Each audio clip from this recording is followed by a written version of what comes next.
Badman, LB, Rupert, Albert, and the Bishop Paul Brown. Badman for the 2020-2021. And you know what it is. You know Shadrach, Meshach, and Abednego too. This is Paul and Rupert's We're back! Coming out with a brand new thought, covered under the blood in which we were born. So we know how to get to. Is for bold, A is for active, D is for determined. When you consider King David valiantly, you have an idea and understanding of taking this. Stay tuned, y'all. Hallelujah, revive us again. We are excited to bring fresh commentary, good conversation with two bad men. Boy, you don't want to miss this. Bad Man for Christ. Join us. Stands for determined, just like Peter when he did his first sermon. As the saying goes, bad men for Christ. That is how we'll be for the rest of our life. Sit back, relax, and enjoy our show because we're stuck in the house with nowhere to go.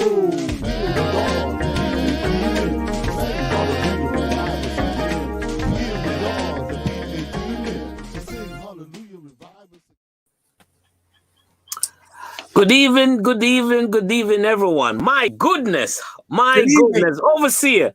Yes. You're putting on a mask. Yeah, because that new Omicron virus is out there, and I want to make sure that I get nowhere close to it. I don't care what's going on now. Welcome. Well, oh my goodness. Well, Overseer, as you mentioned the virus, I need to say that the virus came into my house, my daughter, the evening before Thanksgiving. She came in with a positive test. She was tested positive for the coronavirus. So she's vaccinated, right? Yeah, she's vaccinated. She just have mild symptoms, and thank God. Just praying that everything, she have a swift recovery. Amen. But I was laughing at the beginning. But by all means, you should put your mask on. Yeah, I remember one of our producers said that we may have to change our song because we have in it, you're stuck in the house with nowhere to go. Well, we might be back at that point again if we're not careful. This is crazy. This thing is not going to go away. So I hope people don't think that we're ever going to get back to normal. COVID is not like the flu. It is going to be around, and it's going to be something we're going to have to be concerned about, I think, for quite some time. So I fully endorse what you're saying, and I agree.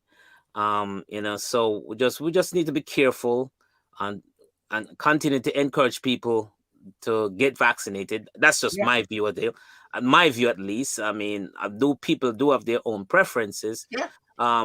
However, it seems to me that whatever variant that we have breaking out, and again, I am not an expert on this. It just seems to be that those things are coming out from the unvaccinated population. So I don't want to say something that's not true, but that's my impression. Yeah, I told my nephew, Bishop, I told him, because he's not vaccinated, he's still thinking about it. I said, look, man, let's say the vaccine, because most people won't take it because they say it's either not going to do anything, or it's just some placebo they're giving us. Doesn't really work. Or some imaginary thing. I said, well, even if that's the case, right, and nothing happens, well, you took it, nothing goes wrong. But let's say you don't take it and something goes south. Like, for instance, somebody catches it or you catch it and something happens to you very badly. It would be devastating, knowing that you could have taken something that could have possibly saved you, that you didn't take anything and you can't be saved. So I look for people. I hope people do take it. I'm not going to tell anybody they have to, because different people have their different reasons. But for me and the folks that I'm around, I try to encourage them to look into it. But that's not what we're talking about today. But first, we want to welcome all of our viewers, the Bad Men for Christ folks who've been coming in and out to our show every Monday. We really appreciate you. We really love you. Thank you so much. Keep spreading the word. We're growing, we're getting bigger, we're getting better, and we look forward to then the show really blossom. So like and subscribe us on YouTube and Facebook, and share us as you possibly can, and we appreciate you. But go ahead, Bishop. And with that, I just also like to say we pray and trust that you had a wonderful Thanksgiving. Yeah. Yes, I hope that you were able to make the appropriate adjustments to have some type of family settings, and you did the best to enjoy family, because regardless whatever challenges that we face, it still boils down to the fact that families is the key to a great civilization. Yes, sir. Yes, sir. Okay. We can't lose a lot the family dynamic and community dynamic. It's important. But speaking to that, you know, we're both pastors, we're both leaders in the religious community. And we've seen a lot of things going on over the last 10 years, especially when it comes to social injustice. But we also know that there was a time when the church was heavily involved in social justice. And there's a scripture that reads in Psalms 82, verse 3, give justice to the weak and to the fatherless, maintain the right of the afflicted and the destitute. So I have to say, is the church still effective? And I'm not talking about your church or my church or their church. I'm talking about the church, the body of Christ as a whole. Are we as effective, or are we doing those things that the church should do, if we are supposed to even be? Maybe people don't think we should be, but should we get involved in the social justice issues? So, overseer, I don't know if I wanna narrow it down, but when you said the church as and social justice, my thinking kind of zero into the African American experience. And are you talking just within the African American experience, or you broaden it to include the whole aspect of the church itself? Well, let's narrow it down to the African American. That's who we are. Right? We can speak more to our own people than exactly to other cultures. So let's keep it down to our African American community, in which we can enlighteningly say that if there has been some social injustice, it's mostly been to us. So we can kind of go this. Let's narrow it down to just us. So please type your questions in, folks. Give us your questions or your comments so we can talk about them. But Bishop, I'm going to give you the first shot. Go right ahead. As far as injustice within the African American, within our experience, yes, the church has played a significant role. Well, we can go back to the time of Martin Luther King and those marches, the Selma marches, and so forth. However, as time has gone on, and from what I have observed, there has within my experience, a lot have not. Many churches have not participated in that type of activity. For example, within my community, I just serving on boards within the government, local government. I've been serving on the planning board of our town for the last 25 years. There are a few pastors that are actively involved within some of these local government activities, and so I have seen a limited amount of action from the African American churches within at least my sphere of influence. Throughout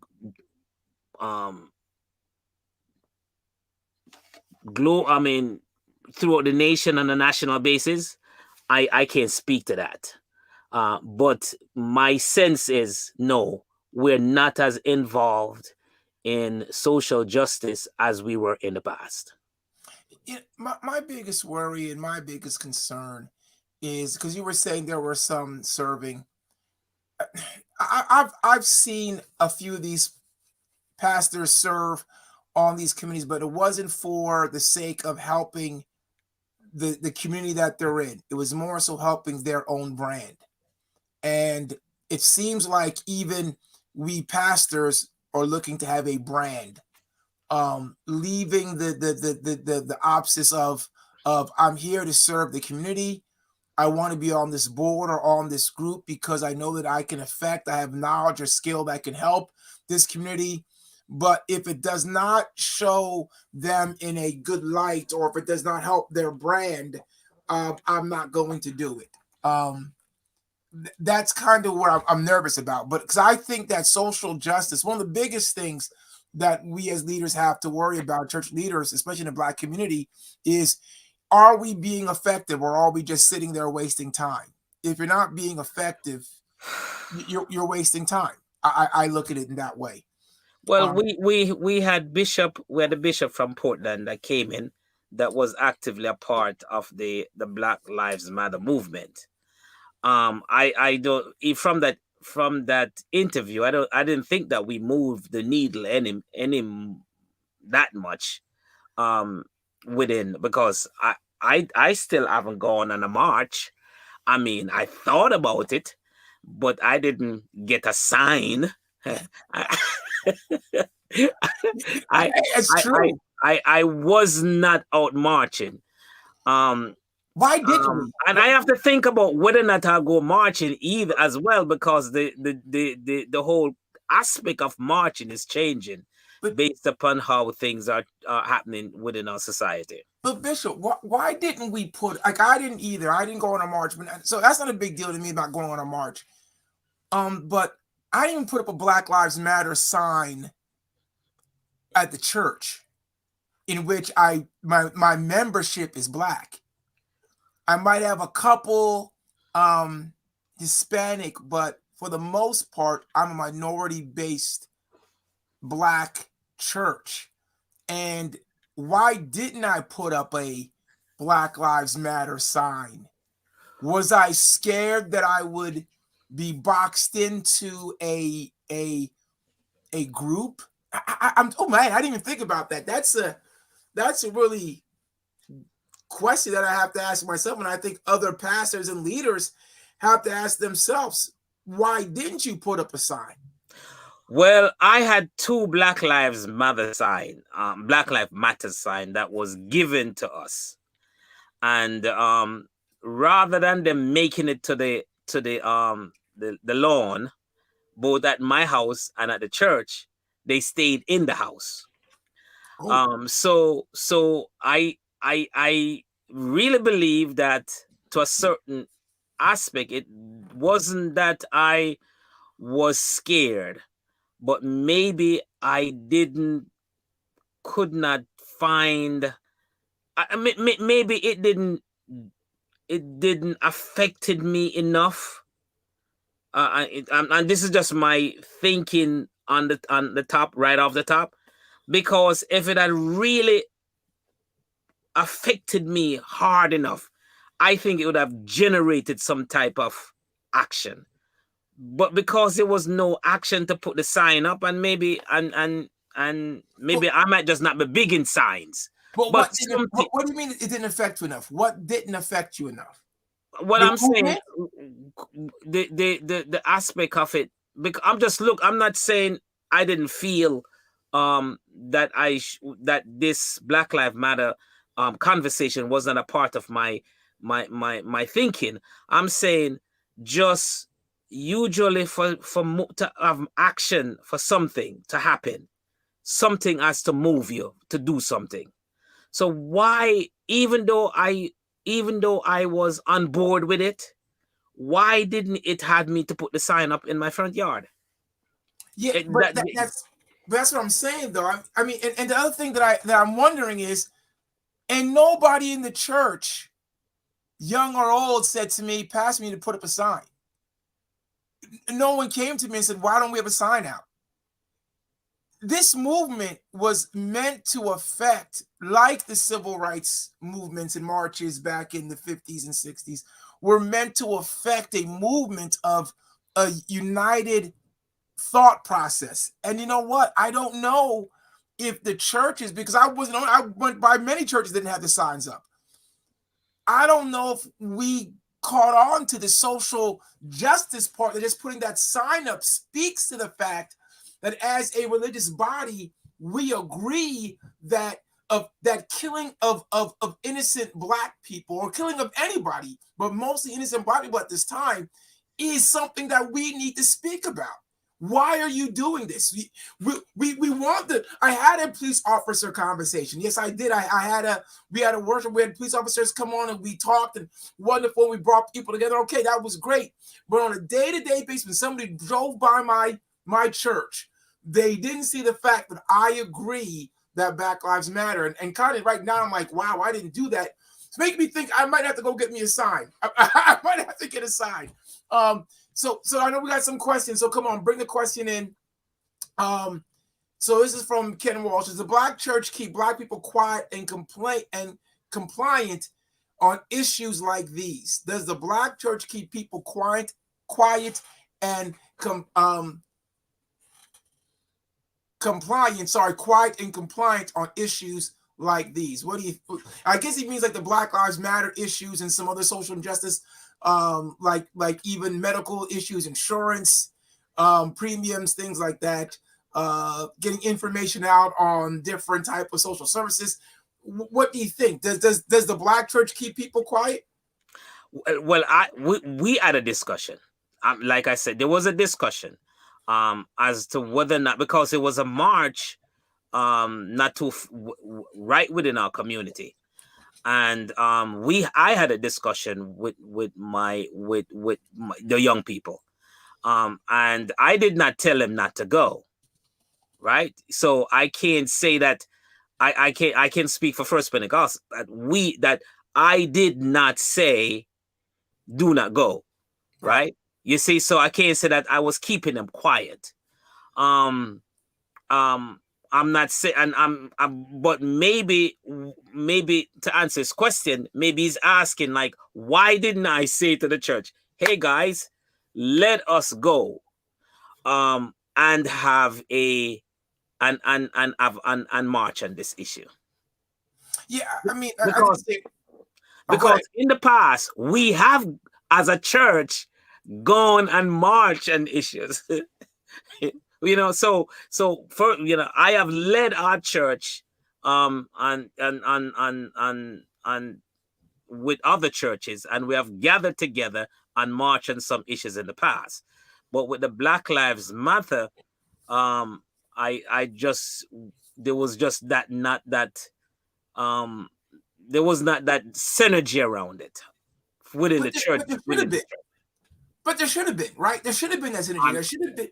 I agree with you. I'm not disagreeing with you. Yeah, there should have been, because for me, I told people, yeah, go if you want to go. I'm not telling you not to go. Go. That's a great thing.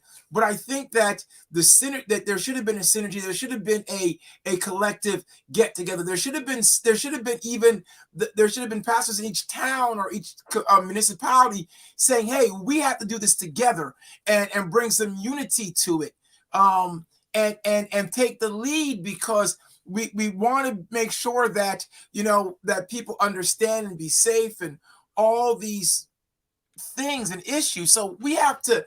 I think there should have been some more synergy, and I think there wasn't enough. But I think that's why there is. When we say, is the question is right? Do Black churches take up social justice issues?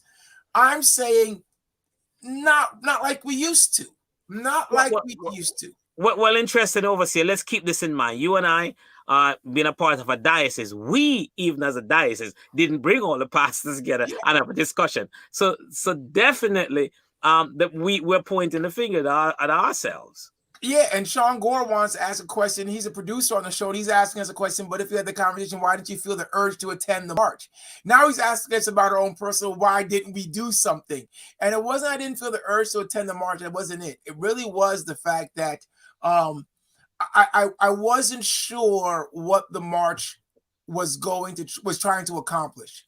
Was it accomplishing getting rid of my anger, or was it accomplishing trying to get something done that is injustice back to being just? That's why I didn't march, for me, because I wasn't sure people just weren't doing it for anger, which we found that some just did it because they were angry, but others were doing it for the unity and for pushing an objective. But I wasn't sure, and I didn't want to get involved in something that was just going to be about anger. Well, and again, and from my perspective, I didn't have the information I didn't resolve in myself and come to a decision. If you know, to be honest, if somebody had I'd said to me, Brown, why are you not marching? I just never came to that point where I was actually put on the spot. But in context, let me say this, Overseer. We did some walking around the community. In our community, there are only 2 homes that have Black Lives Matters on their lawn. And every time I walk by one of the homes, which is predominantly occupants are white, I ponder to myself, look at this. These European folks got a Black Lives Matter sign on their lawn. And it just never occurred to me. So why don't you have one on yours? You know, so Yeah. and the other home don't have a sign itself. He has a huge flag flying next to is the American flag. Wow. Right in our community. So, you know, so no, this is actually causing me to think. And I hope maybe the next time we have a conversation like this, it will be interesting to see what my action will be as a result of having this discussion. Yeah, me too. It's making me think. Well, here's somebody. This is a relative of yours. Tiffany's Brown is saying, I don't think a sign is what affects the change.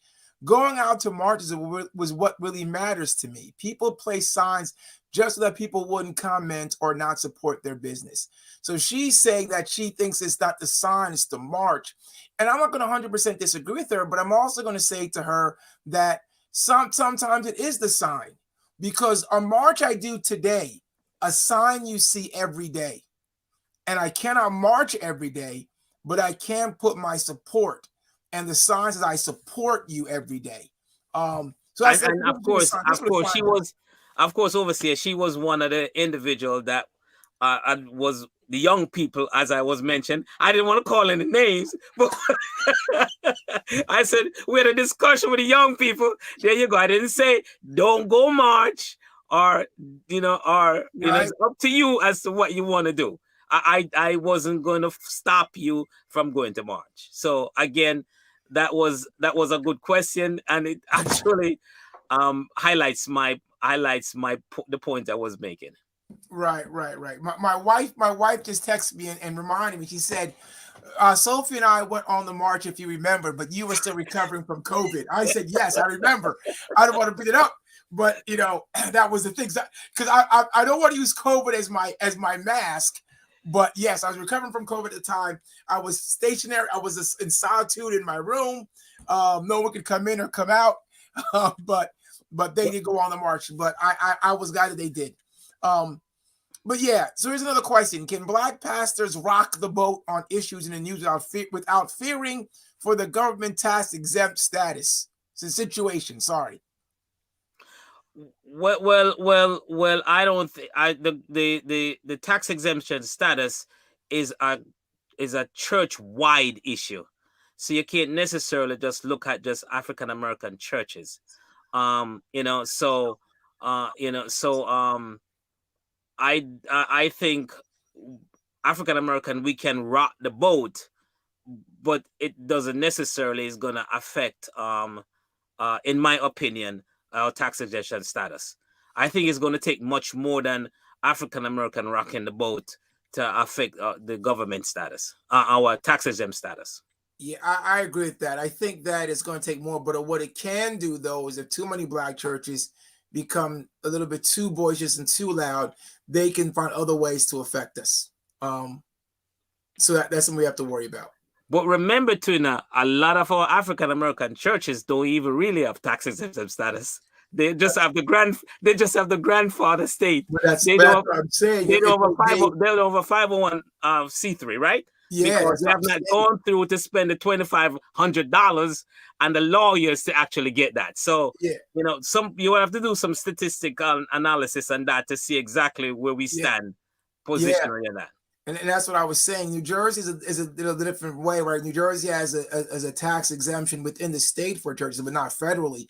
If you want a federal exemption, you got to get a 501(c)(3), and it's easy for them, as we found out, it's easy for them to find out what churches don't have it. Right. And if we rock the boat, they can make a way, because a lot of churches, and again, it's not about being a church, it's about being an organization that if enough people in the government want to make an issue of it, they could. And so we have to be very careful on that. Tapley's Brown has come back. Also, many Black families do not attend church anymore. So that makes a difference.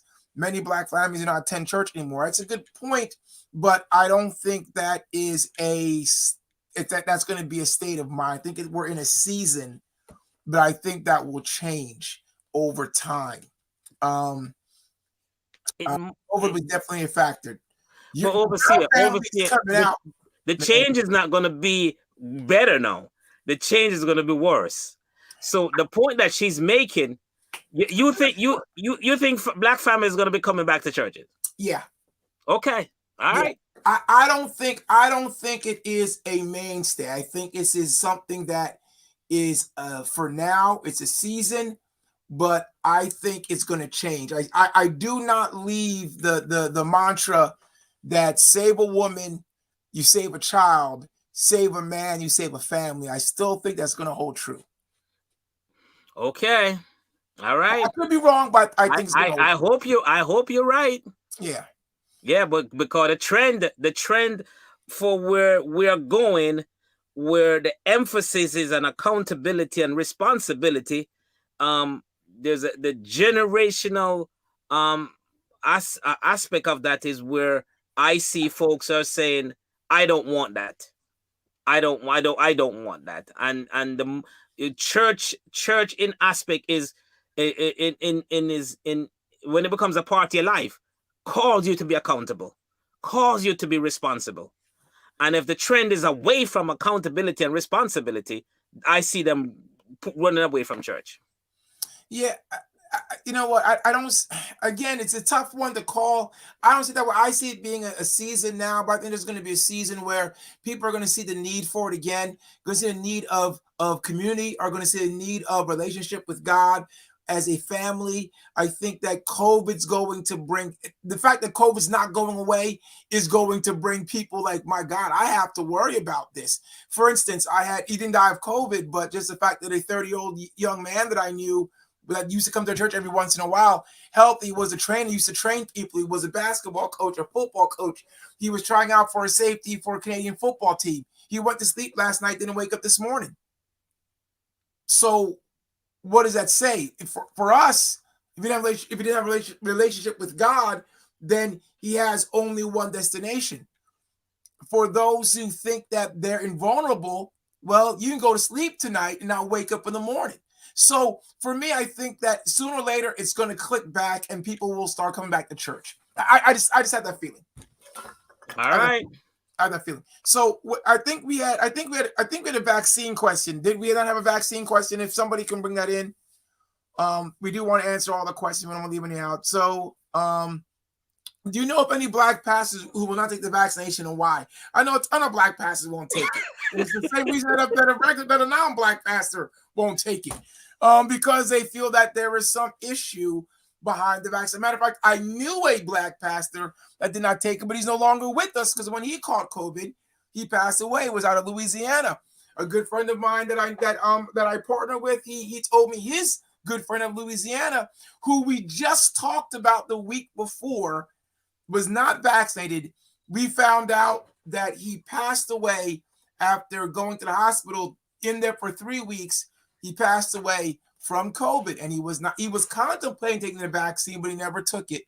So I know a lot of Black pastors who have not taken the vaccination, and it's been mainly for the same reason why any Black person has not taken it. What about you? Overseer, let me toss this at you then. So let's look at it from a general perspective. There was COVID, and then a lot of people died. There's a vaccine, and a lot of people are not dying. But the people who are dying predominantly are folks that are not vaccinated. So how can you square it that I'm not going to take the vaccine because it don't seem to work? You can't ask me that question. I took the vaccine. so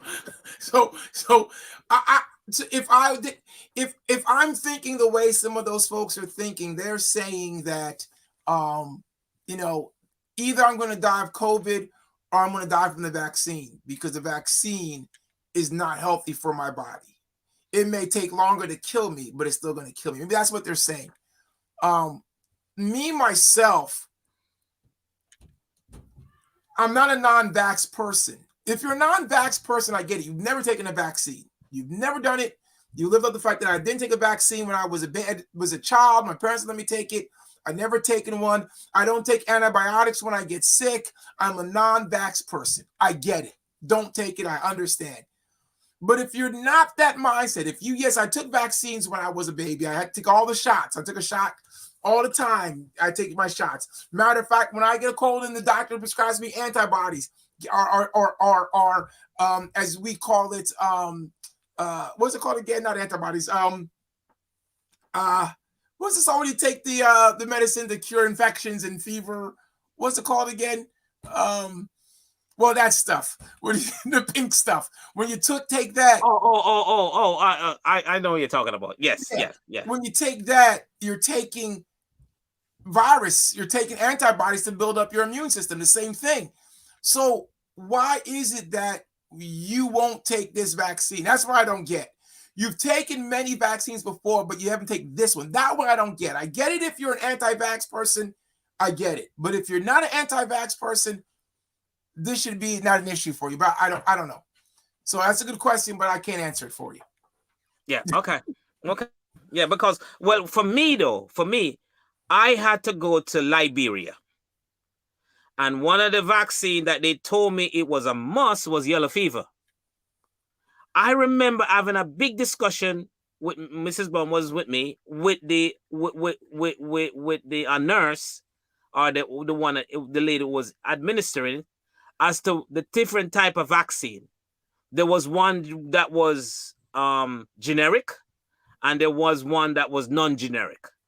And I wanted the one they was in short supply of the non-generic one. And so I was willing to wait until the following year, but she kind of convinced me and said there's not really much of a difference. Right. It's just the branding. Right. So I went ahead and took my yellow fever vaccine. So when I hear somebody tell me that they're not taking the Moderna or the Pfizer, whatever vaccine, to me it didn't make sense, because you just took you took all these other vaccines in order to travel to wherever you wanted to go. So to Africa. Yeah, to Africa. So you can't travel to Africa without taking the vaccine. Right. So what's the difference? No, so all they're going to do is add these vaccines to the list that they have. If you're going to go back to Africa again and some places, you're going to have to take this vaccine, because they won't allow you to get into the country without you taking these vaccines. So what's the point? Is either today or tomorrow. Right, but they'll say, I just won't go. But sooner or later, it's going to be almost everywhere is going to have that stipulation. Right. Sooner you're going to have that card that says I've been vaccinated here, because the travel, they'll say, I'll just travel in the United States, then I just won't go, or whatever. Or they'll buy a plane and fly themselves. I guess I don't know, but that's the problem. That really is the problem. But I mean, we're jumping all over the place. We're both talking about social injustice. Let's talk. I'm going to have a question for you about social injustice. So the church is supposed to be. Oh, we have a question. What's wrong with anger? Jesus cleared out the folks buying and selling in the temple because he was angry. What's wrong with anger? Oh, what's wrong with anger? It should be like a comma. What's wrong with anger? Jesus cleared out the folks buying and selling in the temple because he was angry. Was he angry? Well, the Bible says, "Be angry and sin not." So there's no wrong with being angry. It's how you handle your anger. Jesus was making a point, I believe, Bishop, and you can answer better if you look at it. But when it comes to social injustice, I think it's because I mentioned being angry when they were marching. Yeah, okay. So because the Bible says anger and sin not, so it still proves my point. The Bible says anger and sin not. I don't know if their angry means that there's going to be destruction. If there was going to be destruction, that's sinning. That's destroying other people's property, does not belong to you. That would be an issue for me. I could have no problem, because if we're marching because we're angry at something. We want to change. When I was talking about anger, I was talking about anger and going out and doing it the wrong way. There's a right way to respond to anger, and there's a wrong way to respond to anger.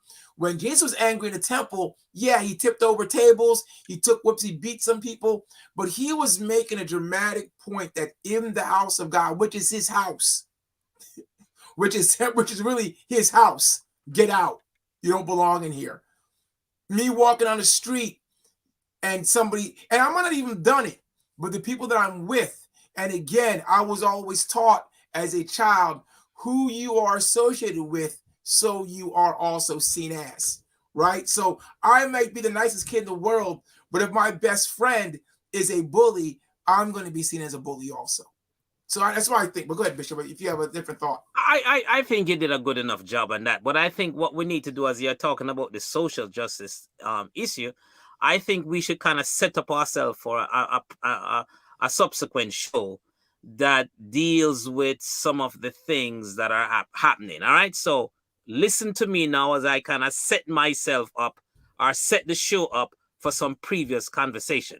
Okay. Let's take the case, right? And I'm just dealing from a March perspective and the results of a case.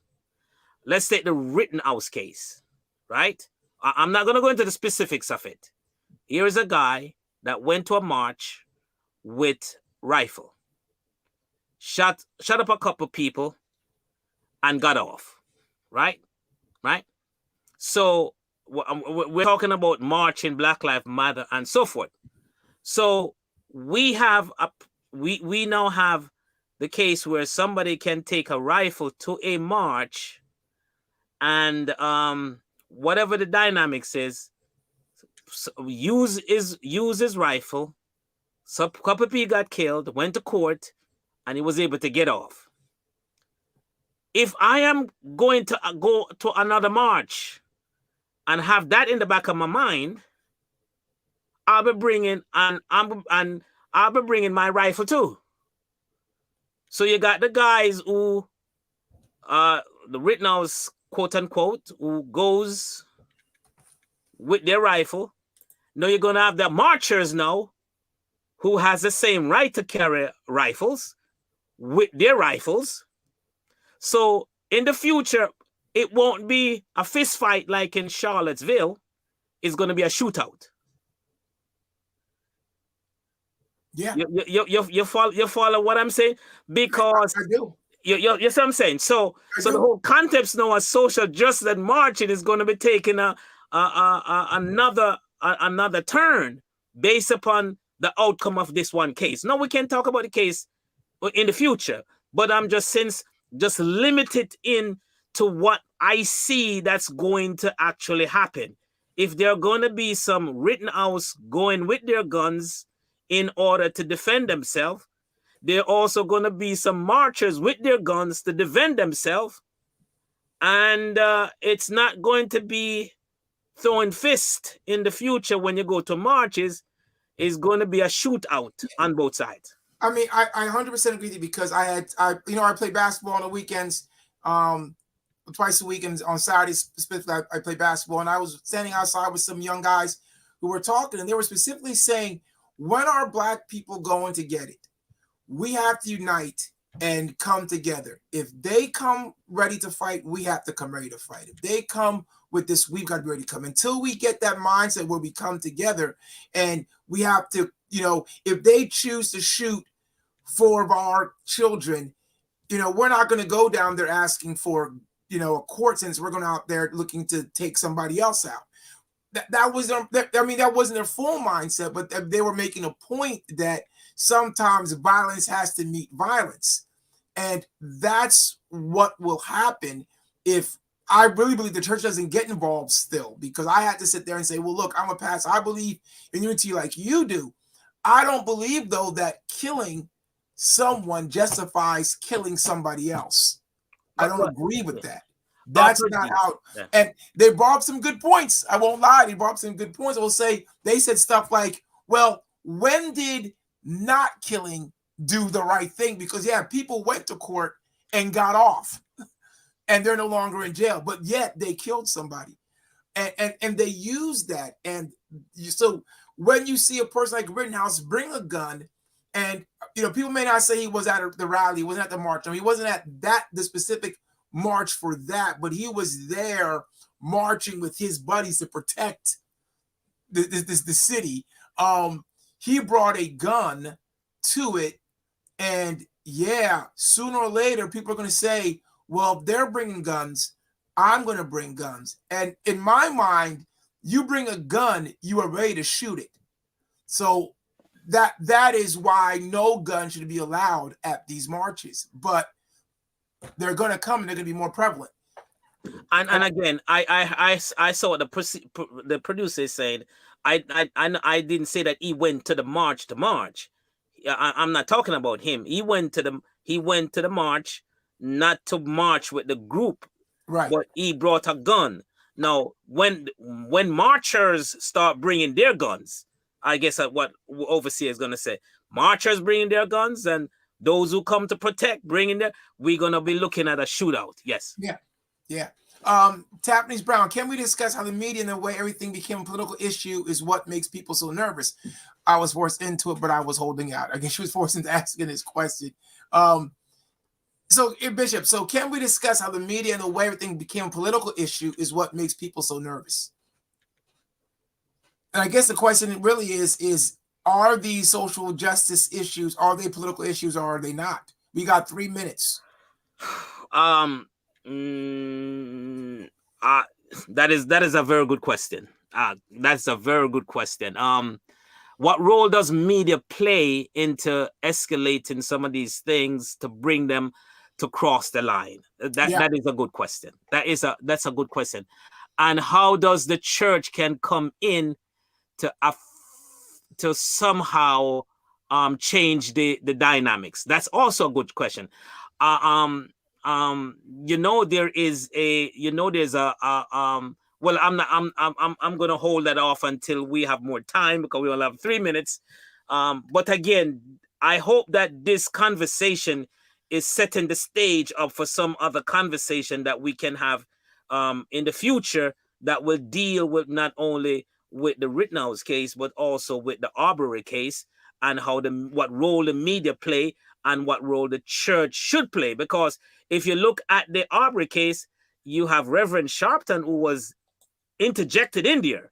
You have the defense attorney who was trying to restrict African American pastors. So there's some lively conversation that needs to unfold out of this, what we're talking about today, that really needs to be addressed in the future. Yeah, you're true. And Tanisha Brown says most protests are peaceful.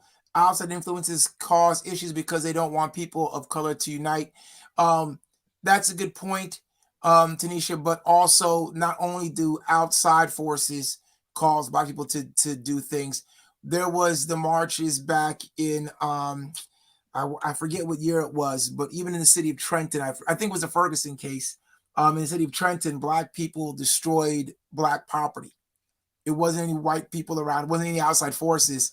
They found it a way to get free stuff, so they decided to break. Not everybody, but there were individuals that did it. What happens is that it's not the cause; it's the people who are taking part in the cause. It's like kind of like the gun doesn't kill people; people kill people, right? So it's the same thing. It's not the cause. The cause is always just, but I think a lot of times people cause damage, and that's where I'm always concerned, because when it comes to justice, the civil rights movement, especially the march from Montgomery, where they were getting beaten and dogs are attacking them and fire hoses were put on them. They were being peaceful. That was a march where even when they were attacked, they still stayed peaceful. They said, I'm not going to cause what you all do and cause me to turn what I'm trying to affect. And those visions today are as powerful as they were yesterday, because they had a cause they had a movement and they stepped to it. Even though people were injured, they stuck to it. And I think that for the most part, that's what the Black Lives Matter movement wanted to do. They wanted to have a cause, be peaceful, be heard, but there's always people who just mess it up. Well, as our producer said, we should have continue for next week. But we need to say, overseer, that was Trisha Brown. And to jump in on Ken Walsh's question real quick, Ken, yes, folks that have been vaccinated, like Colonel Powell, who was vaccinated, died. But the argument that we're making is less people who have been vaccinated are dying, and more people who are unvaccinated, they are dying at a greater rate. So with that, again, I want to say thank you all so much. We truly appreciate you joining on this conversation. It's kind of building. We want to build this a little bit more, and hopefully we can kind of carve out some time to really get into some of these cases, the media, and how we can the church, because the church is not the building. The church is the people, or we, the people, can become a part of what this movement is to make our life, America, a better place. Yeah, amen. Unfortunately, we can't continue this message next week, because next week we have a great show again. We have Jamar Lawrence coming on, joining us. I believe it's next week, right? And we're going to be talking about something that folks, let's get together and be smart when it comes to insurance and to long life and life after age for your parents and our parents. We talked about Medicare and Medicaid last week. Now we're going the next step, talking about what you can do to make sure that your old age is well planned for and taken care of, and that what happens when you die, because it said, it's planned for once for man to die, and then the resurrection. We have to make sure that we understand that we may die someday. What can we do to secure and help our family? So next week, yes, we're going to have that conversation. Yes. Can't wait. Excited about it. Yes. God bless you all. Subscribe, like, and again, same time, same channel, place. Next week. God Thank you bless so much. Join us in. Yes. Again. B to the A to the D to the M. So sing hallelujah, revive us again. B to the A to the D to the M. So sing hallelujah, revive us again. B to the A to the D to the M. For right, like a season, repping Jesus. B to the A to the D to the M to the E to the N. We out.